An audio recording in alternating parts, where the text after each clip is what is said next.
In March of 1995, the first Panzer Dragoon game was released in Japan for Sega's new 32-bit platform, the Saturn.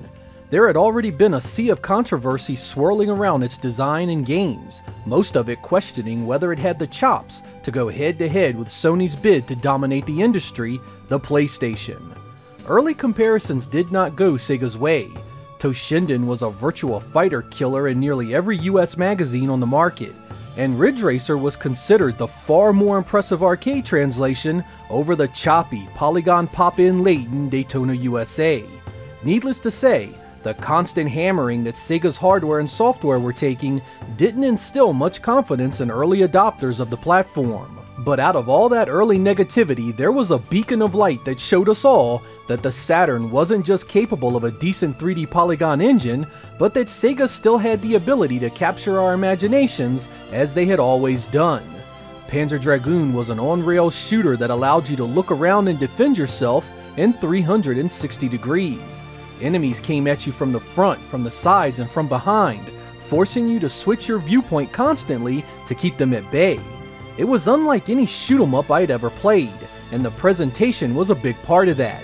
The developer Team Andromeda had been created to come up with something new and impressive for the Saturn, and they did just that. They took artistic inspiration from the French comic book illustrator Moebius, who directly contributed to the project. This blend of styles became an amalgamation of Eastern and Western influences, creating a world relatable to just about anyone, yet foreign enough to retain its mystery and allure. It would go on to have 3 entries on the Saturn and is fondly remembered as one of its best games. In 2018, Forever Entertainment and Megapixel Studio announced that they were working on a remake for Sega's beloved Panzer Dragoon. This new game would have a complete graphics overhaul of the original content while retaining its gameplay mechanics. The question is, was this a low-budget cash-in on nostalgia-drunk gamers looking for anything Saturn-related, or was this a genuine attempt at bringing this classic shooter to modern audiences? That's what we are going to find out. This is Panzer Dragoon Remake.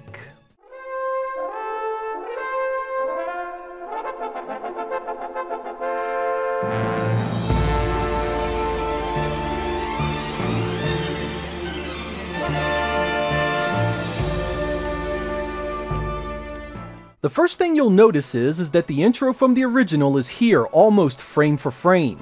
Of course, there has been a ton of detail added to the environment, but it keeps that unique feel of the world, and everything looks suitably ancient with a dash of desolation.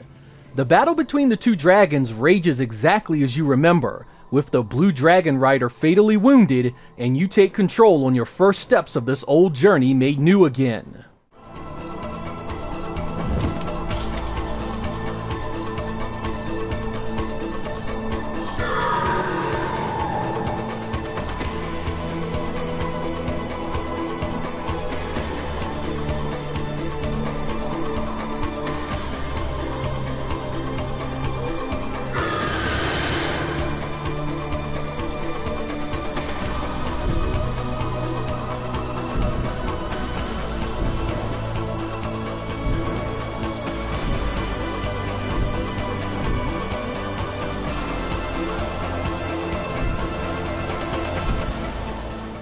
The first stage picks up in a Paradise Lost exactly like the original.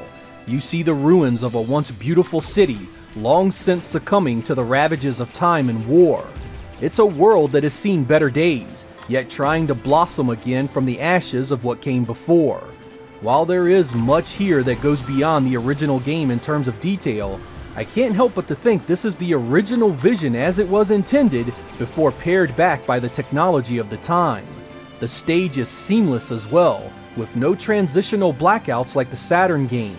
You fly through the ruined temple and then out to meet the boss of the stage in one continuous flow without interruption.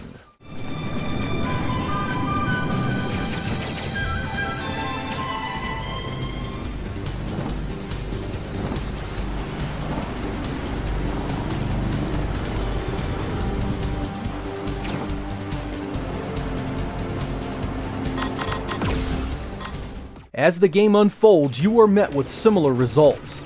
The desert stage has the giant worms swimming around, and again, there are no fade to black transitions. It all moves seamlessly scene to scene, and much of the enemy placement is the same as before. The third stage is where the new graphics engine really starts to show its advantages over the original. The barren lands of the Saturn edition are still here, but there is a big increase in detail across the rocks and industrial complexes that dot the land. This pays homage to the original intent of the stage, yet improves it in every single way visually.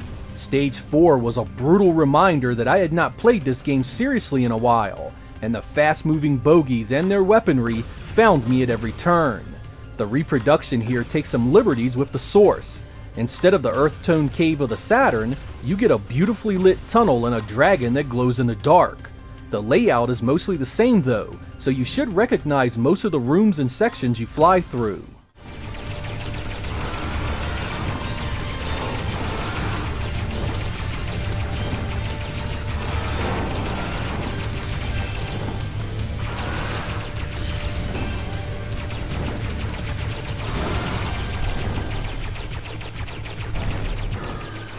Stage 5 is without question the biggest departure from the Saturn original. Even there you could tell the developers wanted a lush and alive forested area that was loaded with trees and vegetation, but just lacked the time and horsepower to make it happen. That mostly flat area sees a massive upgrade in the remake here, now looking like something you would have seen in Panzer Dragoon Orta. The ground is alive with overgrowth, just like the Saturn version, but now you get a landscape that rises and falls with rocks, rivers, and canyons. It's a beautiful upgrade that again stays in line with the content you know and love, yet feels new enough for modern eyes to appreciate.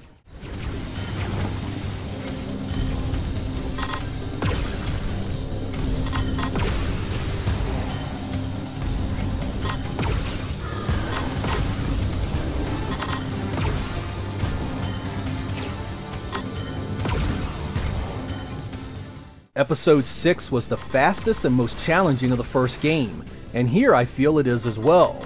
You blast through a city with the enemy perched on every rooftop and bridge around you, attacks coming from the front, sides, and back, keeping you lit up with adrenaline.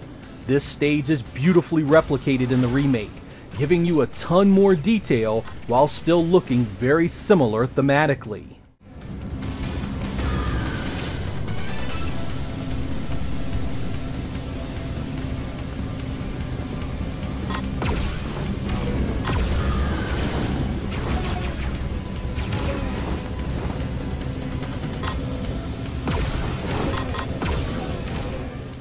The last stage finally sees you meet the Super Dragon in all its glory.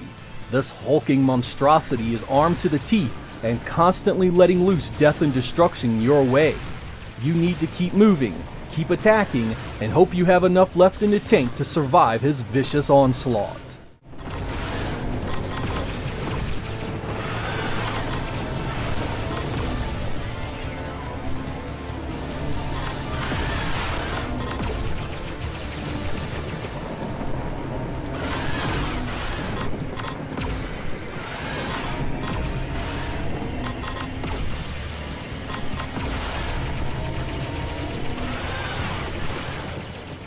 After seeing the credits roll and taking stock of what I just experienced, I must say that overall Panzer Dragoon Remake is a decent attempt at bringing the series to modern gamers. The overall graphical presentation is faithful most of the time, and the stage and enemy design of Team Andromeda's original work is respected and carried on successfully. There are some things here, however, that bother me. First, the lock-on mechanic feels slower and less accurate than the original.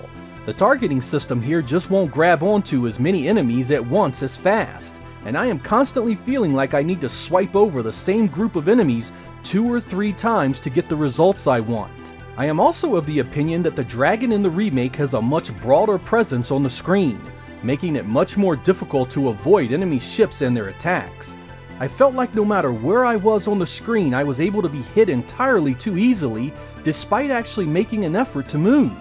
The original game seemed to allow the dragon to move around the screen faster, and he didn't take up 3/4 of the available spacing.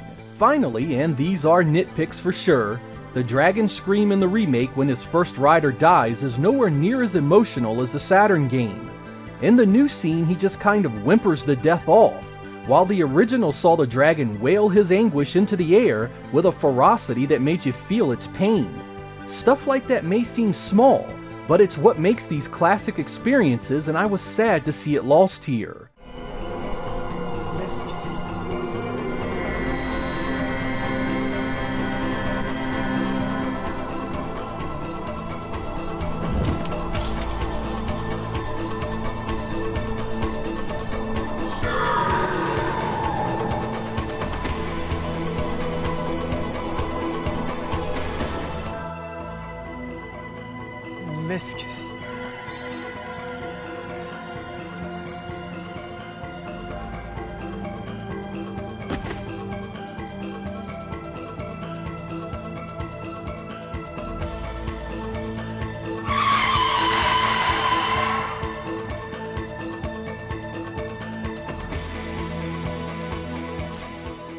While these differences can and will irritate and put some off, they do not break this remake at all.